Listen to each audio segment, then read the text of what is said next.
तो chapter number 3 ruling the country side पढ़ेंगे अब हम लोग। ठीक है, तो यहाँ पे ये जो फिगर दे रखी है ये हमारे क्या है, रॉबर्ट क्लाइव है। ठीक है, जो मुग़ल एम्परर, जो उस समय के मुग़ल एम्परर थे, उनसे वो क्या ले रहे, दीवानी राइट्स। दीवानी राइट्स हमारी वो वाली राइट होती है कि जहाँ पर जिस देश में दीवानी राइट्स है, ठीक है, तो वो क्या कर सकते हैं, उस स्टेट का रिवेन्यू ले सकते हैं। ठीक है, तो दीवानी मतलब क्या होता है, रिवेन्यू कलेक्ट करना फ्रॉम। तो दीवानी राइट रॉबर्ट क्लाइव ने एक्सेप्ट की थी, कहाँ की, बंगाल की, बिहार की एंड उड़ीसा की।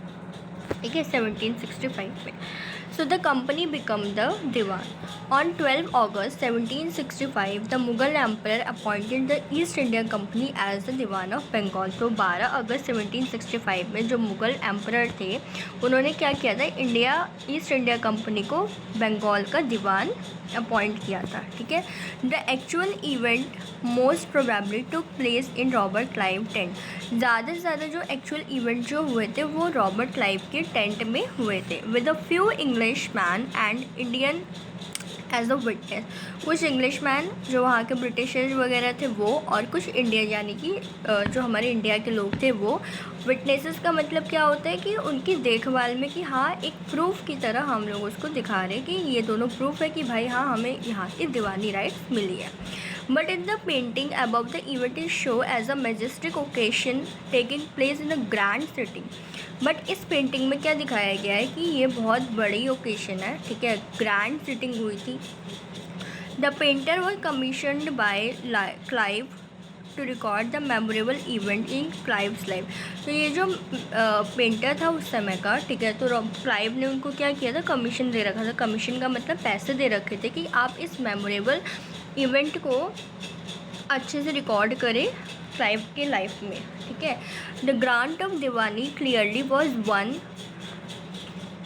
सच इवेंट इन ब्रिटिश इमेजिनेशन। ठीक है, as a diwan the company become the chief financial administrator of the territory under its control। तो दीवान एज अ दीवान, ठीक है, दीवान जैसे जो कंपनी थी वो चीफ फाइनेंशियल एडमिनिस्ट्रेटर बन गई थी टेरिटरी की। ठीक है, उसके कंट्रोल के अंडर में। Now it had to think of administrating the land and organising its revenue resources. अब क्या था, यही सोचना था कि भाई लैंड को एडमिनिस्टर करना, ऑर्गेनाइज करना उसके रेवेन्यू रिसोर्सेज को। ठीक है, उसके बारे में सोचा। This had to be done in a way what could yield enough revenue to meet the growing expense of the company. This had to be done in, ये ऐसे वे में किया गया था जो यील्ड इनफ रेवेन्यू, जो yield से, ठीक है, इनफ रेवेन्यू आता है वो क्या होगा, वो कंपनी को सक्सेस करेगा, मतलब कंपनी की एक्सपेंस को वो उठाएगा। ठीक है, ये A trading company had also to ensure that it could buy the product it need and तो उस समय पे जो ट्रेडिंग कंपनी थी उन्होंने ये भी इंश्योर किया था वो क्या करेंगे, प्रोडक्ट को बाय करेंगे एंड उसको क्या करेंगे, बेचेंगे। ठीक है, over the year the company also learn that it had to move with some caution. तो जैसे जैसे साल बीतते गए तो वहाँ पे उनको क्या ये एहसास हुआ कि इसके साथ ना, मतलब हर चीज़ का बेनिफिट नहीं है। ठीक है, इसके साथ भी कुछ हमारे एक ऐसे नुकसान हैं। ठीक है, बीइंग एन अलाइन पावर, जब ये एक अलाइन पावर होने के बावजूद it needed to pacify those who in the past had ruled the countryside and enjoy authority and prestige। Being an aligned power, it needed to, ये ज़रूरी था, ठीक है, कि कौन रूल कर रहा है कंट्री के साइड में पास्ट में, ठीक है, एंड एन्जॉय कर रहा है अथॉरिटी को और वहाँ की प्रेस्टीज को। Those who had held local power had to be control, दो जिसके पास लोकल पावर है उसको कंट्रोल करेंगे, but they could not entirely eliminated. मतलब कि जिनके पास पावर है वो उसको कंट्रोल करेंगे बट उसको पूरी तरह से उस जगह से हटाएंगे।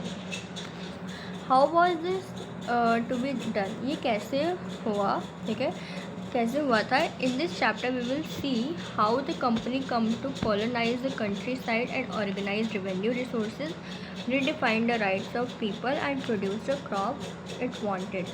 यानी कि अब इस चैप्टर में हम लोग क्या पढ़ेंगे, कंपनी कैसे कॉलोनाइज हुई थी, ठीक है, ऑर्गेनाइज किया तो उसने क्या, रेवेन्यू रिसोर्सेज को, पीपल्स के राइट को उसने रीडिफाइन किया था और उसने क्रॉप को प्रोड्यूस किया था जो वो लोग चाहते थे। पहला टॉपिक है कि revenue for the company. The company had become the Diwan. जो कंपनी थी अब तो दीवान बन चुकी थी, but it still saw itself primarily as a trader. भले वो दीवान बन चुकी थी बट वो अपने आप को कैसे देखती थी, एक ट्रेडर की तरह मानती थी। It wanted a large revenue income. जो क्या चाहते थे, एक large revenue income, but was unwilling to set up any regular system of assessment and collection. But वो क्या थे, वो अनविलिंग थे क्या सेटअप करने के लिए जो रेगुलर सिस्टम होता है ये असेसमेंट कलेक्शन का। The effort was to increase the revenue as much as it could and buy fine cotton and silk cloth as cheaply as possible. तो इनका एफर्ट क्या था, कितना हम रेवेन्यू को बढ़ा सकते हैं, कितने सस्ते में हम कॉटन और सिल्क को खरीद सकते हैं, ठीक है। 5 सालों with in 5 year the value of goods bought by the company. मतलब कि 5 सालों में, इन 5 सालों में जो वैल्यू थी गुड्स की वो कंपनी ने, बंगाल की कंपनी ने क्या कर दी, डबल, ठीक है। यहाँ पर लिखा हुआ है the value of goods bought by the company in Bengal double. Before 1765 में the company had purchase good in India. तो 1765 में, उससे पहले की बात है, जो कंपनी थी उसने क्या परचेज़ किया था, इंडिया में गुड्स उससे परचेज़ किए थे by importing gold and silver from Britain. तो वो लोग क्या करते थे, ब्रिटेन से वो गोल्ड एंड सिल्वर लेकर आते थे एंड वहाँ पे वो लाइक जैसे कि क्या बोलते हैं, जैसे उनको सिल्क वगैरह ख़रीदना था तो उसके बदले वो क्या करते थे, वो लोगों को गोल्ड और सिल्वर देते थे एंड वो लोग कॉटन और सिल्क वगैरह लेकर जाते थे, ठीक है।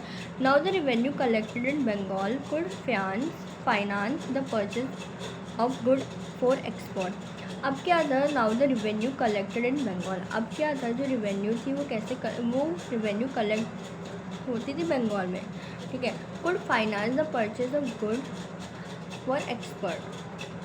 Soon it was clear the Bengal economy was facing a deep crisis। तो उस समय पे अब जल्दी ये क्लियर हो गया था कि बंगाल की जो इकॉनमी है, ठीक है, वो क्या कर रही है, एक बहुत गहरा क्राइसिस को फेस कर रही है।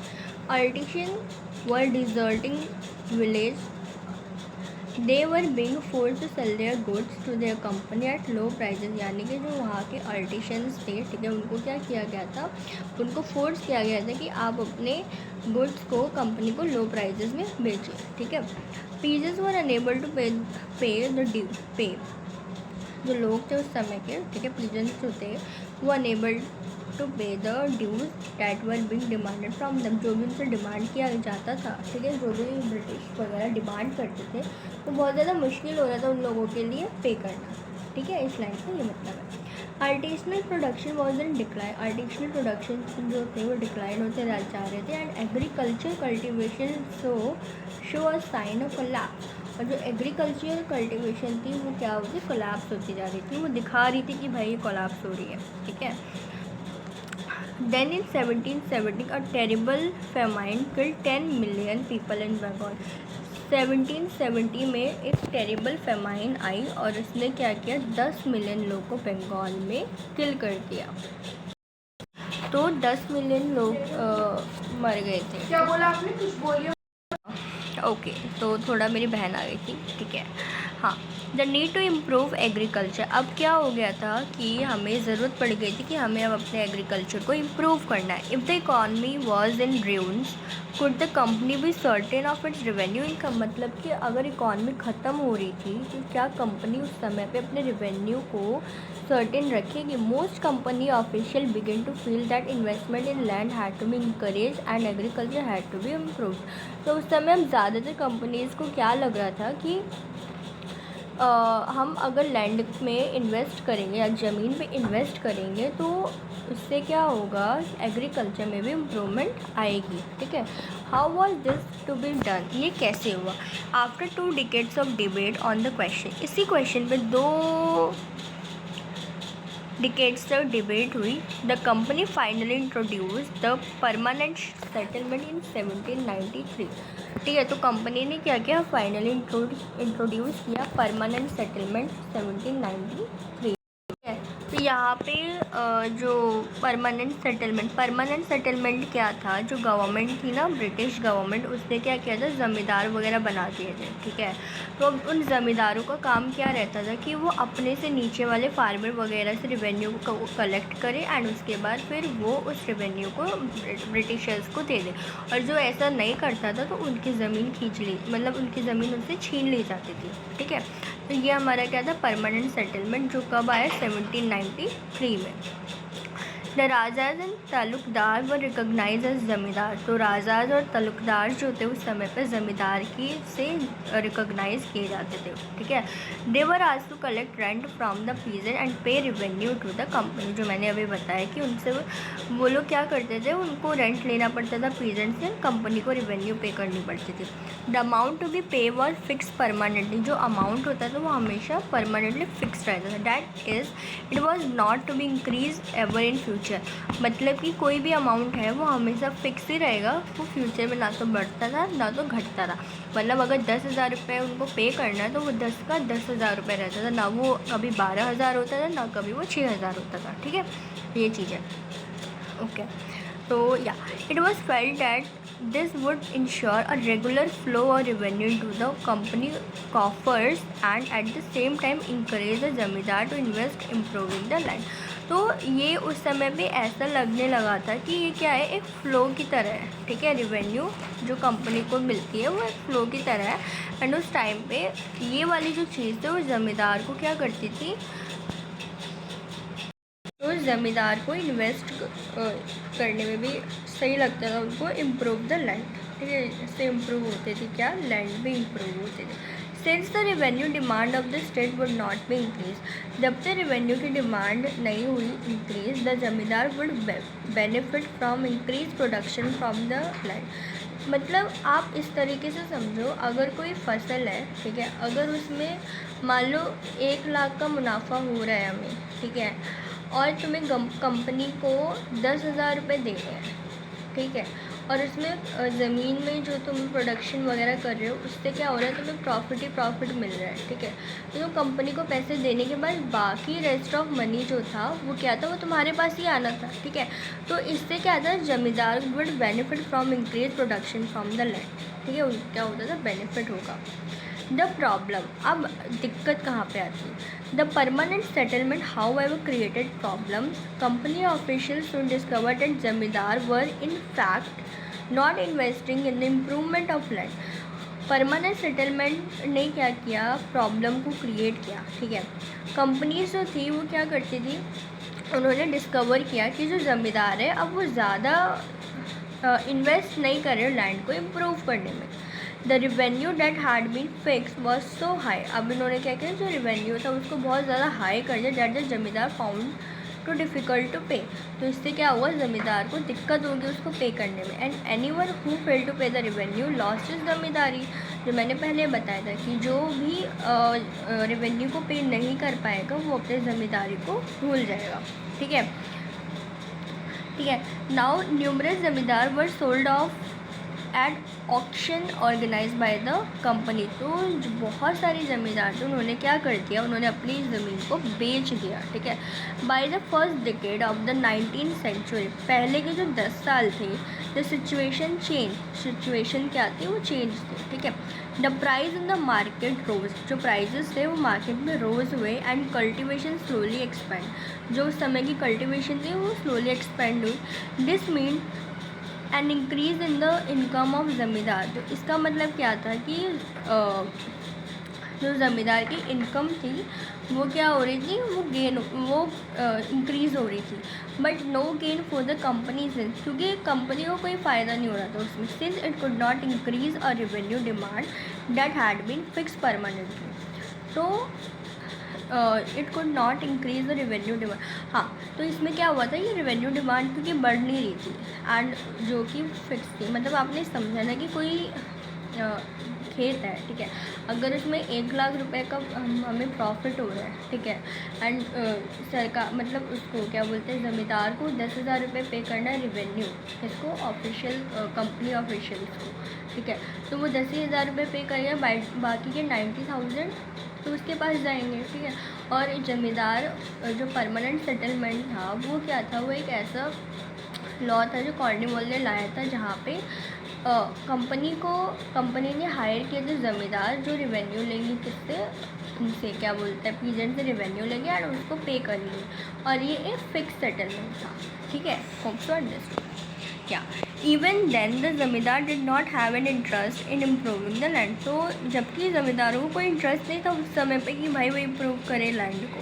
Since some had lost their land in the earlier year of the settlement, starting में बहुत सारे लोगों ने क्या किया था, बहुत सारे नहीं तो कुछ लोगों ने अपने इस सेटलमेंट के बाद लॉस्ट हो गई थी उनकी लैंड वगैरह। Other now so the possibility of earning without the trouble and risk of investment, और बाकी जो क्या देख रहे थे वो ये देख रहे थे विदाउट इन्वेस्टमेंट में हम लोग कैसे अर्निंग कर सकते हैं बिना किसी दिक्कत के। As long as zamindar could give out land to tenant, as long जितने लंबे मतलब जितना ही zamindar could give out the land to tenant and get rent, तो वो क्या करते थे, वो टीनेंट को अपने लैंड दे देते थे एंड उससे वो रेंट लेते थे। They were not interested in improving the land, तो वो इम्प्रूव वगैरह करने में इनको इतना इन्वेस्टमेंट नहीं था, इंटरेस्टिंग नहीं लगता था, ठीक है। On the other hand in the village the cultivator found the system extremely oppressive, उसी के दूसरे बदले, ठीक है, दूसरे हैंड में जो हाथों हाथ जो विलेज में जो कल्टिवेटर्स थे फाउंड एक्सट्रीमली ऑपरेसिव, इस चीज़ को वो बहुत ज़्यादा ऑपरेसिव ले रहे थे, ठीक है। The rent he paid to the zamindar was high and his right on the land was insecure, ठीक है, मतलब उनको रेंट तो ज़मींदारों को बहुत हाई पे करना था, बट लैंड जो थी वो सही नहीं थी। इनसिक्योर का मतलब यहाँ पे ये हो रखा है कि जो लैंड आपके पास है वो सही नहीं है, उसमें मतलब खेती अच्छे से नहीं हो रही है, ठीक है, ये सारी चीज़ें थी। To pay the rent he had to often take a loan from the money lenders, अपने रेंट को पे करने के लिए उनको अक्सर क्या करना पड़ता था, मनी लेंडर्स थे, ठीक है, लोन लेना पड़ता था। And when he failed to pay the rent he was evicted from the land he had cultivated for generation, तो अगर एक बार वो रेंट को पे नहीं कर पाते थे तो उनको उनकी ज़मीन से निकाल दिया जाता था जो उन्होंने कल्टीवेट करके मेहनत करके अपनी जनरेशन से उन्होंने बनाई थी, ठीक है। महल क्या है, in British revenue record Mahal is a revenue state which may be village और अ ग्रुप ऑफ विलेज, तो रेवेन्यू महल हाँ, तो महल क्या है, एक ऐसा रेवेन्यू रिकॉर्ड है, मतलब रेवेन्यू रिकॉर्ड है ब्रिटिश में, ठीक है, जहाँ पे रेवेन्यू वगैरह रखा जाता है, ठीक है। Okay, a new system device, अब नया सिस्टम डिवाइस हुआ। By the early 19th century many of the company officials were convinced that the system of revenue had to change again, तो 19th century में जो वहाँ की कंपनीज थी वो कन्विंस हो गई कि भाई हमें रेवेन्यू के सिस्टम को चेंज करना पड़ेगा। How could revenue B fix permanently eight a time when the company need more money to meet its expense of administration and trade, तो उन्होंने ये क्वेश्चन उठाया कि भाई रेवेन्यू कैसे फिक्स हो सकती है किसी भी समय के लिए परमानेंटली, जबकि उनको अपने एक्सपेंस को, ठीक है, अपनी ज़रूरतों को मतलब बढ़ाना है। मतलब इसका ये कहने का मतलब है कि उनके पास इतने पैसे नहीं आ पा रहे थे कि वो एडमिनिस्ट्रेशन का एक्सपेंस या फिर ट्रेड का एक्सपेंस उठा पाए, ठीक है। तो वही उन्होंने बोला कि भाई ये जो सिस्टम है हमें इसको चेंज करना पड़ेगा, ठीक है, क्योंकि ये वाली चीज़ें जो इससे जो पैसे आ रहे हैं वो हमें नहीं इतनी ज़्यादा हमें नहीं मिल पा रहे, जिससे कि हमारा ट्रेड और एक्सपेंस और या फिर हमारी नीड जो है वो पूरी हो पाए, यही था। In the north western provinces of the Bengal presidency, most of this area is now in Uttar Pradesh, ठीक है, तो ये जो जितने भी एरिया थे अब कहाँ हैं, उत्तर प्रदेश में। An Englishman called Holt Mackenzie devised the new system which come into effect in 1822. Holt Mackenzie ने क्या किया, डिवाइस किया नई सिस्टम को, ठीक है। ये वो 1822 में आई। He felt that the village was an important social institution. Village क्या है, एक सोशल इंस्टीट्यूशन है in north Indian society and need to be preserve, ठीक है। तो इसको हमें बचा के रखना है।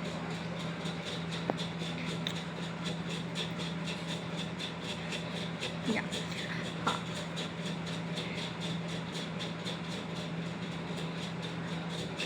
yeah, so yeah, okay, he felt that village was an important social ठीक है। Under his direction collectors went from village, मतलब उनके गाइडेंस में जो कलेक्टर्स थे वो went from village to village, वो विलेज टू विलेज जाते थे इंस्पेक्टिंग द लैंड, लैंड को इंस्पेक्ट करने के लिए, देखने के लिए, measuring the field and recording the custom and right of different group. तो वो क्या करते, वो पूरा इन्फॉर्मेशन उस लैंड के बारे में लिखते थे। The estimated revenue of each plot within a village was added up to calculate the revenue that each village mahal had to pay. और जो भी एस्टिमेट रेवेन्यू जो होता था उस प्लॉट का, उस एरिया का, ठीक है, वो किस में ऐड हो जाता था, महल। महल क्या है, महल एक इन ब्रिटिश लैंग्वेज में रेवेन्यू रिकॉर्ड है, जहाँ पे रेवेन्यू रिकॉर्ड्स होते थे, ठीक है। The demand was to be revised periodically. जो डिमांड थी वो क्या थी, रिवाइज की गई पीरियडिकली, नॉट परमानेंटली फिक्स हुई। The change of collecting the revenue and paying it to the company was given to the village के हेडमैन को दिया गया, रेदर दैन द ज़मींदार के बदले उन्होंने वहाँ के हेडमैन को दिया। और इस सिस्टम को उन्होंने क्या बताया, ये माहलवारी सेटलमेंट, ठीक है, कि भाई अब जो परमानेंट सेटलमेंट था, परमानेंट सेटलमेंट अब ज़्यादा नहीं रहेगा। परमानेंट सेटलमेंट में ज़मींदार को दिए जाते थे, जो कि लैंड को अच्छे से वो इन्वेस्टमेंट करने को रेडी नहीं थे, ठीक है। वो क्या चाहते थे, भाई अगर उनको प्रॉफिट हो रहा है तो ठीक है, प्रॉफिट उनको होना है, प्रॉफिट के ऊपर ही थे। उनको लैंड की चक्कर में नहीं था कि भाई लैंड वगैरह कहाँ से कैसे, ठीक है। बट जब हमारे ये हॉल्ट मैकेंजी आए, उन्होंने देखा कि भाई ये जो सिस्टम है ये क्या है, बहुत ज़्यादा ख़राब है, ठीक है, क्योंकि ये हमारी ज़रूरतों को पूरा कर ही नहीं पा रहे, हमारे एक्सपेंस को मीट कर ही नहीं पा रहे, एडमिनिस्ट्रेटर ट्रेड वगैरह इन सब एक्सपेंस को कर ही नहीं पा रहे। तो उन्होंने क्या किया कि अब हम ऐसा कुछ करेंगे, ठीक है। तो उन्होंने क्या किया, उन्होंने ये देखा कि उन्होंने जितने भी रेवेन्यू एस्टिमेट किया हर एक प्लॉट का, एंड उसको ऐड किया रेवेन्यू नेट ईच विलेज, कि सबको उस विलेज को पे करना है महल, ठीक है। और ये परमानेंटली फिक्स नहीं था। और ये वाला जो था, अब इसमें मालवारी सिस्टम में क्या था कि हम हेडमैन को, विलेज के हेडमैन यानी सरपंच को देंगे क्या, कि भाई वो देख रेख करेगा, ठीक है, बट ज़मींदार को हम नहीं देंगे। तो ये था हमारा mahalwari system. The Munro system in the British territory in south. Munro system क्या है कि British territory in the south there was a similar move away from the idea of permanent settlement. British territory जो थी वो south में भी थी, ठीक है। तो वहाँ पे क्या था, सिमिलर सिस्टम आया था जैसे परमानेंट सेटलमेंट था, उसी से मिलता जुलता एक और सिस्टम आया था। The new system that were devised came to be known as ryotwari system. इसको रोतवारी सिस्टम ये सब बोलते हैं, ठीक है।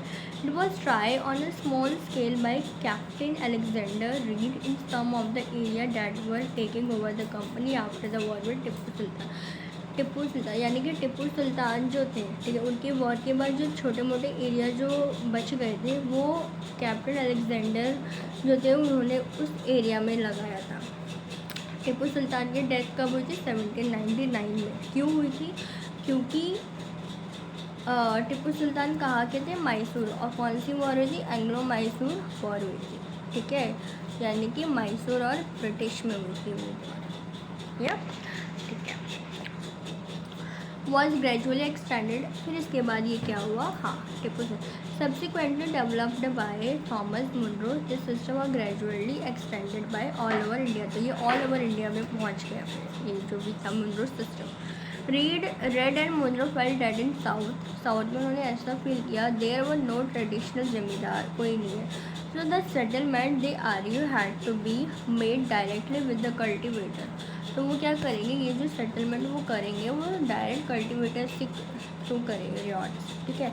Who had title the land for generation, ठीक है, who had tilled the land for generation, their field had to be carefully, उनके जो फील्ड होने चाहिए वो केयरफुली सेपरेटेड सर्वे होने चाहिए before the revenue assessment was made, यानी कि कोई भी रेवेन्यू लगाने से पहले हमें उस लैंड की पूरी तरीके से जानकारी वगैरह होनी चाहिए। Munro thought that the British should act as a paternal father, British को कैसे एक्ट करना चाहिए, paternal father figure protecting the ryots under their charge. All was not well. Within a few years after the new system were imposed, ठीक है, it was clear that all was not well with them, driven by the desire to increase the income from rent. मतलब कि कुछ सालों के अंदर जो new system था उनको इम्पोज किया गया, ठीक है, और it was clear that all was not well with them, सब कुछ ठीक नहीं था सबके साथ। Driven by the desire to increase the income from land, ठीक है, कि इनकम को बढ़ाना लैंड से, revenue official fix too high a revenue demand, ठीक है, पीजेस were unable to pay, ryots fled the countryside, the villages become deserted in many region. Optimistic official had imagine that the new system would transform the peasants into reach enterprising farmer, but this did not happen. मतलब कि इसमें सब कुछ ठीक नहीं था, ठीक है। इसमें क्या था कि जो हमारे रेवेन्यू थे वो इतनी ज़्यादा हाई हो गए थे कि जो वहाँ के जो लोग थे वो पे ही नहीं कर पाते थे। तो ये जो चीज़ थी वो रीच एंटरप्राइजिंग फार्मर, वो क्या, उनका ये कहना था कि भाई इसको भी हमारा रिफॉर्म होना चाहिए, ठीक है।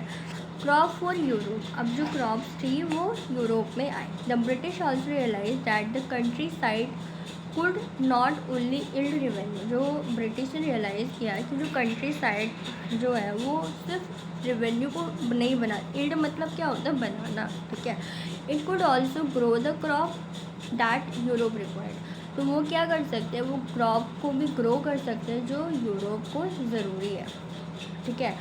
By the late 18th century the company was trying its best to expand the cultivation of opium and Indigo.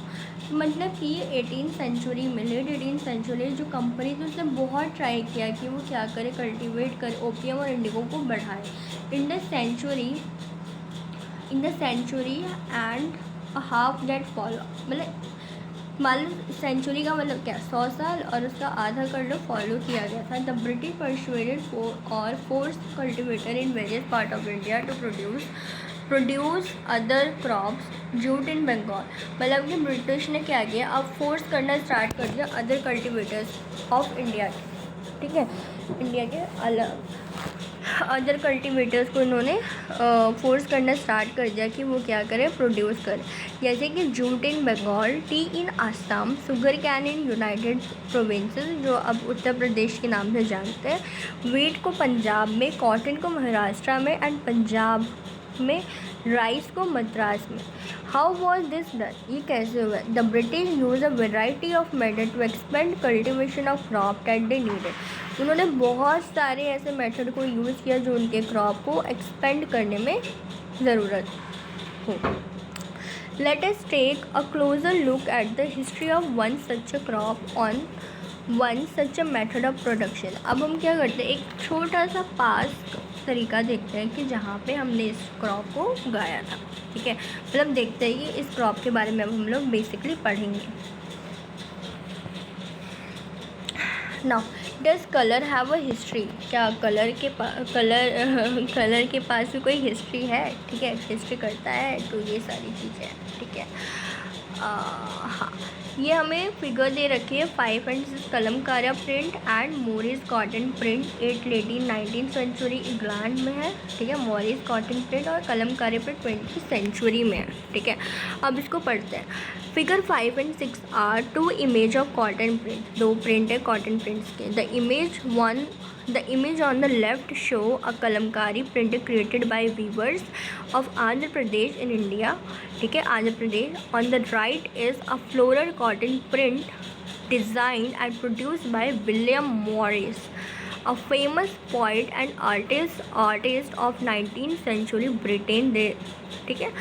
Kalamkari print है जो 20th सेंचुरी में आई थी, जो आंध्र प्रदेश में वीवर्स के थ्रू बनाई गई थी। एंड एक मॉरिस, एक ये जो क्या बोलते हैं मॉरिस कॉटन प्रिंट है, वो 19th सेंचुरी में आई इंग्लैंड में, और वो विलियम मॉरिस के थ्रू बनाई गई थी, जो एक फेमस पोइट और आर्टिस्ट है, ठीक है, ब्रिटेन के।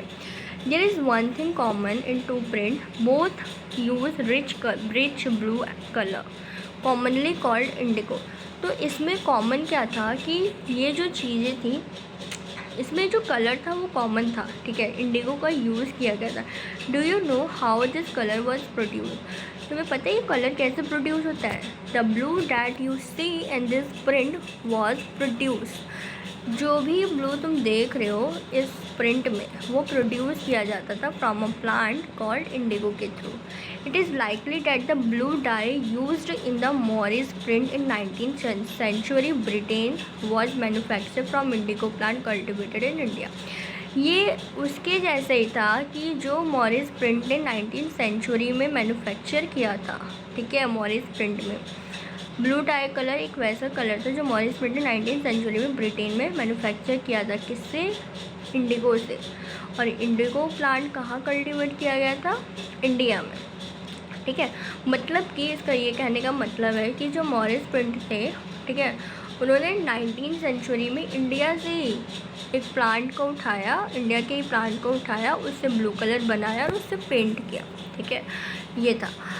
हाँ, for India was the biggest supplier of Indigo in the world at that time. उस समय पे क्या था, इंडिया जो था बिगेस्ट सप्लायर था, ठीक है, इंडिगो का। Why the demand for Indian indigo की डिमांड क्यों थी? The indigo plant grow primarily in the tropics, ठीक है, ट्रॉपिक्स में ये उगते थे। By the 13th century Indian indigo was being use by cloth manufacturers in Italy, France and Britain to time. मतलब इंडियन इंडिगो को यूज़ किया जाता था क्लॉथ के थ्रू, क्लॉथ मैन्युफैक्चर में यूज़ किया जाता था। कहाँ पर? Italy, France, Britain to dye the कपड़ों को कलर करने में।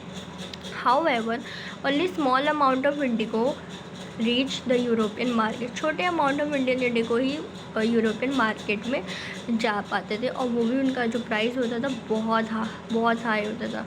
European cloth manufacture therefore had to depend on another plant called woad to make violet and blue dye. तो जो यूरोपियन क्लॉथ थे ना, तो वो क्या करते थे, वो किसी दूसरे प्लांट पे डिपेंड हो गए थे कि जो वायलेट और ब्लू कलर बनाता है, ठीक है। Being a plant of the temperate zone, would was more easily available in Europe, ठीक है, ज़्यादा ईजली अवेलेबल था। It was grown in northern Italy, southern France and in parts of Germany and Britain. Worried by the competition from indigo would produce in Europe, pressurize their government to ban the import of indigo। तो मतलब क्या था कि Indigo का price तो बहुत ज़्यादा high हो गया था, ठीक है। तो इंडिगो, हाँ, तो जो वहाँ पे यूरोपियंस थे ना उस समय के, तो उन्होंने एक ऐसा फेक इंडिगो बनाने का, यानी फेक ब्लू कलर बनाने का सोचा, ठीक है। तो वहाँ पे एक वुड नाम का प्लांट था, ठीक है, उन्होंने उससे फेक बनाया, ठीक है। अब क्या था, ये जो वुड प्लांट था, ये क्या था, बहुत ही ज़्यादा ईज़िली अवेलेबल हो जाता था यूरोप में, कहीं नॉर्दर्न इटली में, सदर्न फ्रांस में एंड इन सब में, ठीक है। तो जो यूरोपियंस थे, ठीक है, उन्होंने क्या किया, कंपनी को प्रेशराइज़ किया कि भाई अब हम इंडिया को इंडिगो लाने से बैन करो, ठीक है, क्योंकि इससे उनका लॉस होता जा रहा था, ठीक है। Cloth dyers however prefer indigo as a dye. जो क्लॉथ डायर्स थे वो इंडिगो को ही प्रेफर करते थे। Indigo produce a rich blue colour whereas the dye from woad was pale and dull, ठीक है, वो रिच कलर था, ब्लू कलर, ठीक है। भाई इंडिया में जो भी चीज़ थी भाई बढ़िया थी, मतलब, बट जो यूरोपियन के पास जो डाई था, वुड था, ठीक है, वो पेल और डल था। By the 17th century, European cloth producers persuaded their government to relax the ban on indigo import. यानी कि उन्होंने बोला कि भाई जो क्लोथ प्रोड्यूसर्स थे यूरोपियन के, उन्होंने बोला कि भाई आपको रिलैक्स करना पड़ेगा, यानी आपको रोकना पड़ेगा इंडिगो को इम्पोर्ट करने से, ठीक है. The France began cultivating indigo in St Domingue in the Caribbean island, Portuguese in Brazil, the English in Jamaica, and the Spanish in Venezuela. And indigo plantation also came up in many parts of North America में भी आने लगा. By the end of 18th century, the demand for indigo grew further. Britain began to industrialize, and its cotton production expanded dramatically, creating an enormous new demand for cloth. By 18th century में जो demand थी Indian indigo की वो further grow होने लगी. तो Britain ने क्या किया, इसको इंडस्ट्रियलाइज किया एंड इस कॉटन प्रोडक्शन को एक्सपेंड किया एंड क्रिएट किया बहुत बड़ा क्लॉथ कपड़े मतलब कि इस इंडस्ट्री को कपड़े को कलर करने के लिए उसको बड़ा बनाया. While the demand for indigo increase, जैसे ही डिमांड इंडिगो का इंक्रीज हुआ, it existing supply from the West Indies America collapse for a variety of reason. तो मतलब कि जैसे इंडिगो का डिमांड बढ़ा तो वो अब उन्होंने एग्जिटिंग कर दिया था वेस्ट इंडीज़ से अमेरिका से कोलैप्स, ठीक है. Between 1783 and 1789 the production of Indigo in the world fail by half. Production of Indigo 1783 से 1789 तो आधी हो गई थी. Cloth dyers in Britain now desperately look for a new source of Indigo supply. अब वो क्या देख रहे थे, वो नई चीज़ें देख रहे थे कैसे हम इंडिगो को सप्लाई करें. From where could this indigo be procured. Britain turn to India. Face the rising demand for indigo in Europe, the company in India looked for a way to expand the area under indigo cultivation. From the last decade of the 18th century, indigo cultivation in Bengal expanded rapidly, and Bengal Indian come to dominate the world market in 1788. Last decade से जो 18th century में जो Indigo cultivation थी वो बंगाल में बहुत तेज़ी से, ठीक है, वो क्या होती है, एक्सपेंड हुई थी. Bengal indigo came to dominate the world market, ठीक है. बंगाल की जो इंडिगो थी अब वो क्या था, मेन वर्ल्ड मार्केट में डोमिनेट, यानी उसका राज होने लगा था. 1788 में only 30% of the Indigo import किया जाता था ब्रिटेन से, फर्स्ट फ्रॉम इंडिया से ब्रिटेन तक, ठीक है. एंड 1810 में प्रपोर्शन हैड गॉन अप 95% तक वो पहुंच गई थी. As the indigo trade grew, commercial agent and officials of the company began investing in indigo production, ठीक है. ज़्यादातर प्रोडक्शन उनमें होने लगा क्योंकि भाई ऑब्वियसली सी बात है जिसमें ज़्यादा प्रॉफिट होगा उसी में ही करेंगे, ठीक है. Over the year many company official left their job to look their indigo business attracted by the prospect of high profit and numerous Scotsmen and Englishmen came to India and become planted. तो क्या हुआ था, लोगों को ना ये चीज़ देखा उन्होंने कि भाई अगर इंडिगो में इतना ज़्यादा पैसा है, ठीक है, इंडिगो की इतनी ज़्यादा डिमांड है. क्योंकि आप देखो ना पहले कहाँ पे वो 30% 1788 में तो पहले कहाँ पे वो 30% ज़्यादा था और 1810 में उसकी जो प्रपोर्शन है वो 95% हो गया. तो लोगों को ये चीज़, उस समय के लोगों को ये चीज़ बहुत ज़्यादा वो क्या बोलते हैं, मतलब अट्रैक्ट किया, ठीक है. और ब्रिटिशर्स तो वैसे भी लालची तो होते ही थे उस समय पे, भाई उनको जहाँ पे जो चीज़ जिसमें उनको फ़ायदा दिखेगा वो उसी में ही जाएंगे, ठीक है. तो बहुत सारे ब्रिटिशर्स ने, इंग्लिश मैन ने क्या किया था, वो उन्होंने अपनी जॉब वगैरह सब छोड़ी और उन्होंने फोकस किया भाई हम इंडिगो के ऊपर फोकस करेंगे और वो प्लांटर बन गए, ठीक है. Those who had no money to produce indigo, जिनके पास पैसे नहीं थे वो लोन ले लेकर, बैंक से लोन ले लेकर वो क्या करते थे, इंडिगो को उगाते थे, ठीक है. हाउ वॉज इंडिगो कल्टिवेटेड, कैसे इंडिगो कल्टिवेटेड की जाती थी. There were two main system of indigo cultivation. Number 1 nij and न्यूटी. दो सिस्टम थे, निज और न्यूटी. Within the system of nij cultivation जब हम निज कल्टिवेशन करते हैं the planter produce indigo in land that is directly control. मतलब वो अपनी खुद की ही लैंड में प्रोड्यूस करते थे. ही इधर बॉट द लैंड और rented it from other zamindar and produce indigo by direct employ hire labour. मतलब वो क्या करते थे, वो डायरेक्टली इंडिगो को मतलब कि वो या तो वो रेंट पर लेते थे ज़मीन को या तो वो उनकी खुद की लैंड होती थी और उसमें वो डायरेक्ट खेती वेती करके वो इंडिगो को ग्रो करते थे, ठीक है. हाँ, the problem with nij cultivation में प्रॉब्लम क्या आई थी? The planter found it difficult to expand the area under nij cultivation, ठीक है। Indigo could be cultivated only on a fertile land, तो इंडिगो क्या थी, वो सिर्फ फर्टाइल लैंड के ऊपर ही कल्टिवेट होती, and there these were already densely populated, और ये सारी कैसे जो डेंसली पॉपुलेटेड थी। Only small plot scatter over the landscape could be acquired, ठीक है, सिर्फ छोटे पार्ट में ही उनको एक्वायर्ड होता था। Planters needed large area in compact block to cultivate indigo in plantation, यानी प्लांटर्स को कैसे बड़ी बड़ी एरिया चाहिए, ये नीड थी। वहाँ पे छोटे छोटे एरियाज थे, प्लॉट्स थे, ठीक है। हाँ, ठीक है, क्योंकि उस समय पे जो था वो बहुत ज़्यादा पॉपुलेटेड था, डेंसली पॉपुलेटेड था, ठीक है। नाउ व्हाट इज़, हाँ, where could they get such a land from, कहाँ से वो लाएंगे, और they are tempted to lease in the land around indigo factory and evict the peasant from the area. तो उन्होंने क्या किया कि उन्होंने कब्जे बनाना स्टार्ट किया, पीजेंट को उस एरिया से हटा दिया, but this always lead to conflict and tension. But इस रीजन ने क्या किया, वो हमेशा उनके लिए कॉन्फ्लिक्ट और टेंशन लेकर आए। Nor was labour easy to mobilise, a large plantation required vast number of hand to operate, यानी कि एक बड़ी प्लांटेशन को रिक्वायर्ड थी बड़े हाथों के लिए, बहुत बड़े लोग, मतलब बहुत सारे लोगों की ज़रूरत थी उनको ऑपरेट करने के लिए। And labour was needed precisely at a time, ठीक है, when peasants were usually busy with their rice cultivation, जो लेबर्स थी, ठीक है, बहुत ज़्यादा, मतलब उस समय में बहुत प्राइसली थी, ठीक है, प्रेसली थी। एंड जो पीजेंट्स थे वो क्या थे, यूजुअली बिजी थे अपने राइस कल्टिवेशन में।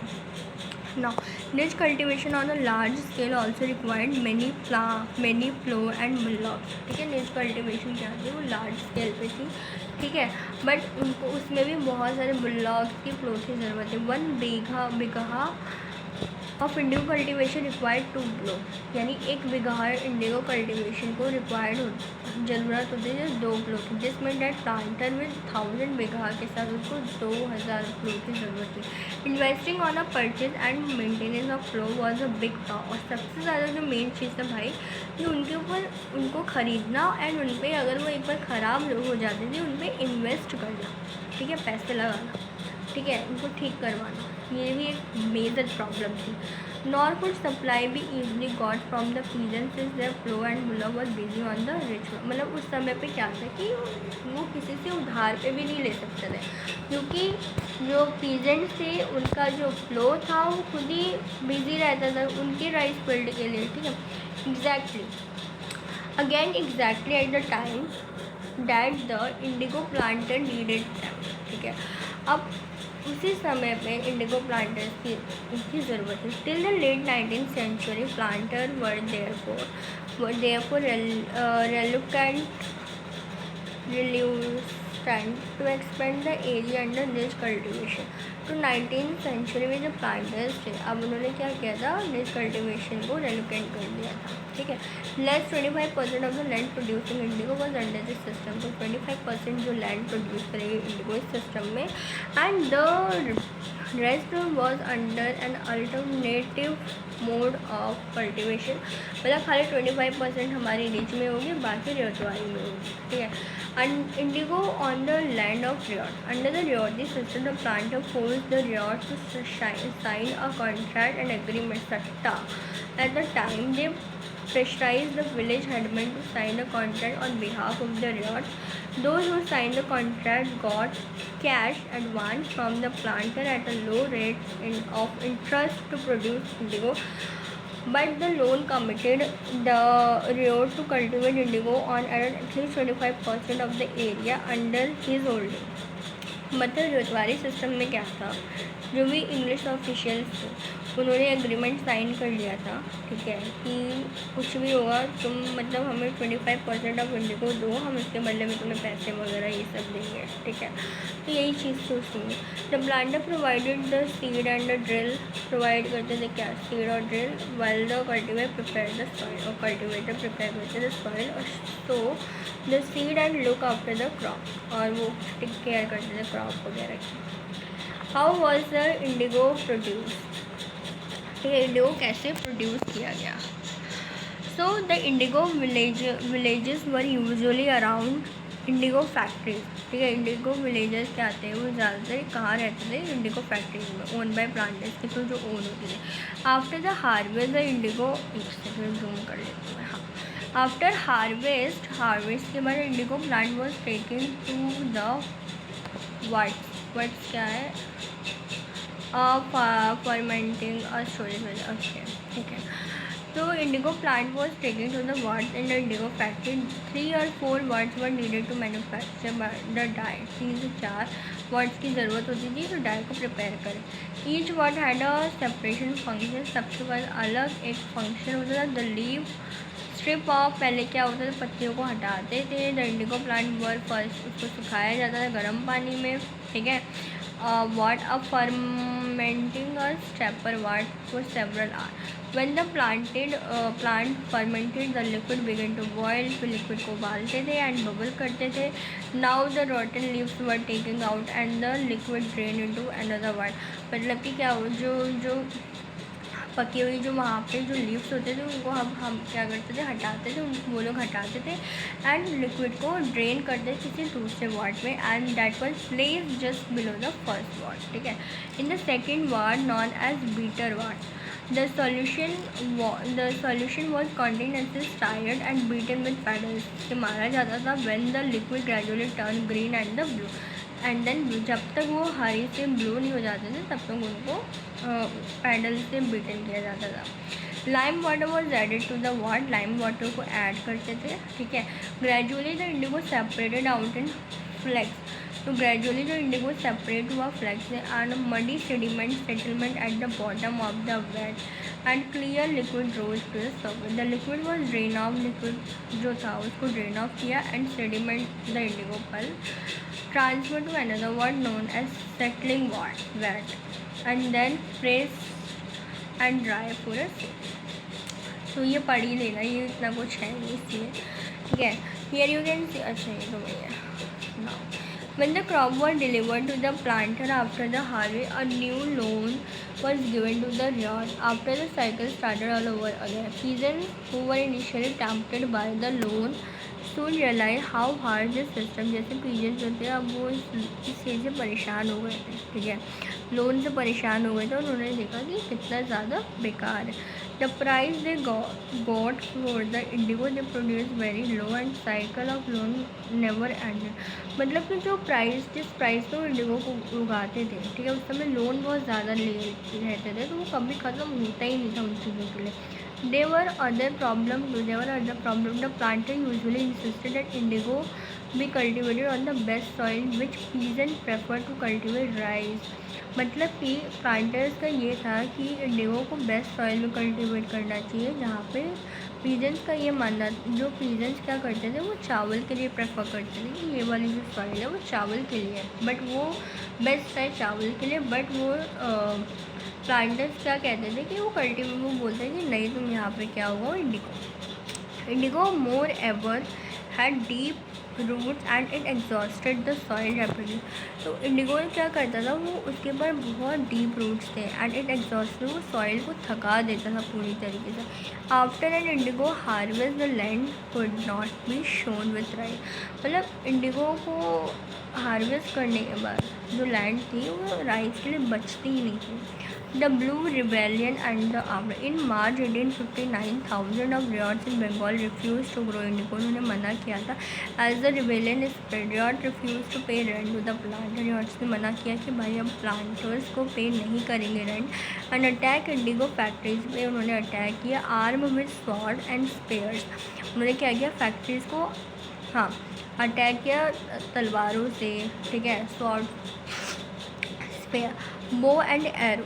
Women turn up to fight with pots, ठीक है, वुमेन जिसमें टर्न हो गई थी वो पॉट्स में, पैन एंड किचन को लेकर उन्होंने किया था। Those who work for the planter were socially boycotted and gumashtas agent of planter who come to collect rent were beaten up, जो भी रेंट कलेक्ट करने के लिए आते थे उनको बहुत ज़्यादा पीटा जाता था। मतलब ये जो लोग थे ना उस समय पर पूरे थक गए थे, क्योंकि इनको कोई प्रॉफिट तो होता नहीं था, कहाँ से प्रॉफिट होगा।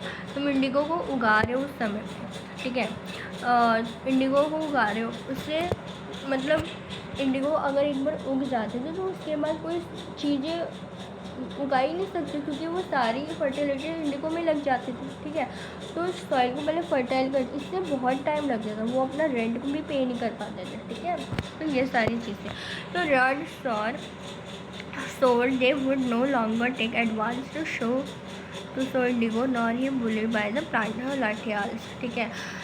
तो उन्होंने बोला कि भाई अब हम इस चीज़ को एडवांस हम नहीं लेंगे, हम इंडिगो को नहीं उगाएंगे और हम ज़्यादा अब बुली नहीं होंगे प्लांटर्स के थ्रू। द लाठी welding strong maintain by the planter. Why did the Indigo peasants decide that they would no longer remain silent. क्यों उन्होंने ऐसा डिसाइड किया कि इंडिगो पीजेंट्स ने क्यों ऐसा डिसाइड किया कि अब वो ज़्यादा देर तक चुप नहीं बैठेंगे, ठीक है। तो what gave them power to rebel, किसने दी उनको पावर रिबेल करने की। क्लियरली द इंडिगो सिस्टम और इंटेंशनली ऑपरेसिव था, but those who are oppressed do not always rise up in the rebel. मतलब जो ऑपरेस थे, ठीक है, वो कभी भी ऐसे नहीं थे कि वो उन्होंने रिबेलियन राइज किया। They do so only at time, उन्होंने सिर्फ उसी समय पे किया। In 1859 में the indigo ryot felt that they had the support of the local जमींदार।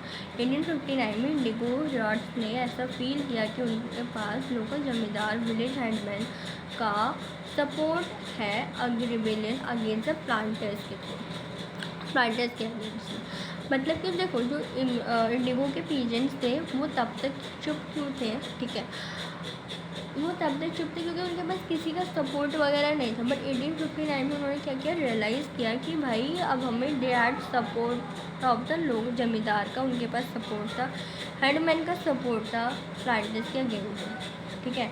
इन many villages headman who had been forced to sign indigo contract. इन बहुत सारे विलेजेस में हेडमैन थे जो थे उनको फोर्स किया गया था कि वो इंडिगो कॉन्ट्रैक्ट को क्या करे, साइन करे, और मोबिलाइज्ड द इंडिगो पीजे and fought pitched battle with the lathiyals. तो वो क्या वो ठीक है। In other places even the zamindar went around villages, ठीक है, और भी अलग प्लेसेस में जो जमींदार थे, ठीक है, वो went around the villages urging the ryots to resist. वो और भी जगह घूमे कि भाई हम प्लांटर्स को क्या करेंगे, रेसिस्ट करेंगे, ठीक है। द जमींदार वर अनहैप्पी, वो अनहैप्पी थे with the increasing power of the planter energy. जो जमींदार थे वो बहुत ज़्यादा अनहैप्पी थे, ठीक है, क्योंकि उनकी इंक्रीजिंग जो पावर बढ़ रही थी प्लांटर्स की। And angry at being force by the planter, वो उससे इस चीज़ के लिए भी गुस्सा था क्योंकि उनको फोर्स किया जा रहा था प्लांटर्स के थ्रू कि उनको अपनी लैंड में यही सब उगाना है, ठीक है। The Indigo peasants also imagined that the British government would support them in their struggle against the planter. Indigo peasants ने ये भी इमेजिन किया कि ब्रिटिश गवर्नमेंट है वो क्या करे, उनको सपोर्ट करिए, ठीक है, प्लांटर्स के लिए। आफ्टर द रिवॉल्ट 1857 में the British government officially particularly worried about the possibility of another popular rebellion. 1857 के रिवॉल्ट के बाद जो ब्रिटिश गवर्नमेंट थी वो क्या थी, वो पर्टिकुलरली चिंता में थी कि भाई अब एक और पॉसिबिलिटी हो सकती है रिबेलियन की। When the news spread of the shimmering revolt of the Indigo district, the lieutenant governor told the reason in the winter of 1859. The riot saw the tour as a sign of government sympathy for their plight.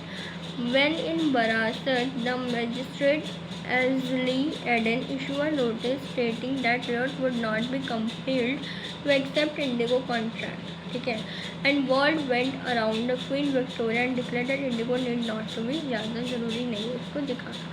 It was trying to placate that the peasant and control an explosive situation, but this action was read as support for the rebellion. ठीक है, as the rebellion spread, intellectuals from Kolkata rushed into the Indigo district में आए. They wrote the misery of the riot, tyranny of the planter and the horror of the Indigo system के बारे में उन्होंने लिखा. Worried by the rebellion, the government brought in the military to protect the planter from assault. ठीक है, prevalence के डर के कारण, ठीक है, गवर्नमेंट ने क्या किया, मिलिट्री को बुलाया कि जो प्लांटर्स को एक्सप्लॉइट होने से बचाए and set up the indigo commission to inquire into the system of indigo production. उन्होंने इंडिगो कमीशन को सेटअप किया कि जो इस इंडिगो सिस्टम को इंक्वायर करे। The commission held the planter guilty, तो कमीशन ने क्या किया, प्लांटर्स को गिल्टी ठहरा, criticise them for a coercive method they use with indigo cultivators के साथ जो भी वो मेथड में बकचोदी वगैरह करते थे, तो मतलब उनसे उनको करवाया, ठीक है। It declare that indigo production was not profitable for ryots, तो उन्होंने उस चीज़ से ये डिक्लेयर हुआ कि ये रियॉर्ड्स के लिए प्रॉफिटेबल नहीं है। द कमीशन आज the ryot to fulfil their existing contract, तो कमीशन ने बोला कि भाई रियॉर्ड्स को कि उनकी एग्जिस्टिंग कॉन्ट्रैक्ट को फुलफिल करें, but also told them that they could refuse to produce indigo in future, but वो रिफ्यूज़ कर सकते हैं इंडिगो को फ्यूचर में उगाने से।